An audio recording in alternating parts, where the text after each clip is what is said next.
اسی طرح سے نمبر 25، علم کی زیادتی کا شوق ہونا چاہیے اور اس کے لیے دعا بھی کرنی چاہیے۔ بعض لوگ علم حاصل کرتے ہیں اور ایک وقت کے بعد بولتے ہیں بہت ہو گیا بس، چھوڑ دیتے ہیں، بلکہ آدمی کو چاہیے کہ موت تک علم حاصل کرتا رہے۔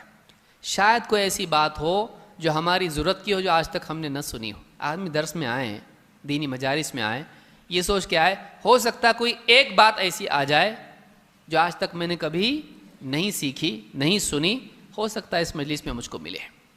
تو آدمی کو دینی مجالس میں اس نیت سے آنا چاہیے، اس نیت سے کتابیں پڑھنا چاہیے، اس نیت سے علماء کی صحبت اختیار کرنا چاہیے اور اللہ سے دعا کرنا چاہیے۔ اللہ تعالیٰ نے اپنے نبی صلی اللہ علیہ وسلم کو حکم دیا، فرمایا وَقُلْ رَبِّ زِدْنِي عِلْمًا، اے نبی آپ بطور دعا اللہ تعالیٰ سے یوں کہیں رَبِّ زِدْنِي عِلْمًا، اے میرے رب میرے علم میں زیادتی عطا فرما، مجھے علم میں اور بڑھا دے۔ ہم لوگ کیا کرتے ہیں، ہمارا بچہ اسکول میں SSC میں پاس ہونے کے لیے جا رہا، پڑھا تو کچھ بھی نہیں، اس کو کیا یاد کراتے؟ سوال جواب تو یاد نہیں کراؤ، رب زدنی علما۔ یعنی یہ آیت نبوی علم کے لیے ہیں، اس کو ہم نے کہاں فٹ کر دیا ہے؟ جیک اینڈ جل، رب زدنی علما، بیٹا جانا وہاں جاتے ہی یہی پڑھتے رہنا رب زدنی علما، رب زدنی علما۔ اب پرچہ آیا تو دیکھو کچھ بھی نہیں آ رہا۔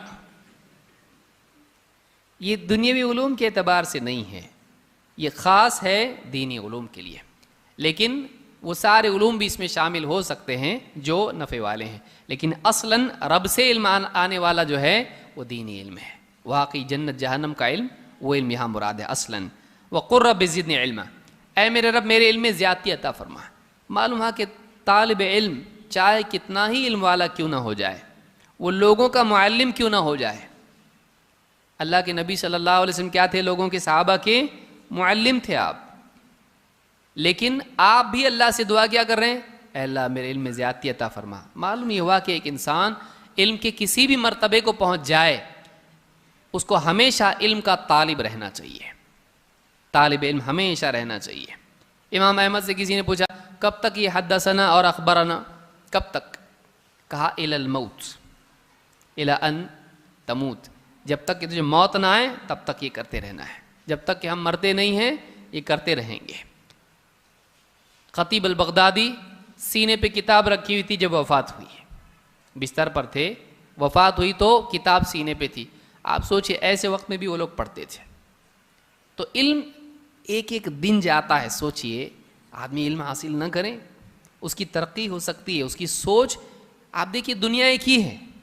نہیں، جتنے انسان ہیں اتنی دنیا ہے نہیں، دنیا ایک ہے، لیکن ہر انسان دنیا کو جیسا دیکھتا ہے اس کا پرسیپشن الگ ہے۔ تو جیسا اس کی سوچ ہوگی ویسی دنیا دکھائی دے گی اس کو۔ انسان کی سوچ کیسے اونچی ہوتی ہے؟ علم کے ذریعے سے۔ تو آپ ایسی اعلیٰ زندگی گزار سکتے ہیں غریب رہ کے بھی، اگر آپ کے پاس علم ہے۔ انسان کی سوچ اعلیٰ ہونا چاہیے۔ سوچ کیسے اعلیٰ ہوتی ہے؟ جیب میں پیسے ہوں تو؟ انسان کی سوچ اعلیٰ ہوتی ہے اللہ کی طرف سے دیے ہوئے علم کے ذریعے سے، اللہ تعالیٰ اونچا کرتا ہے۔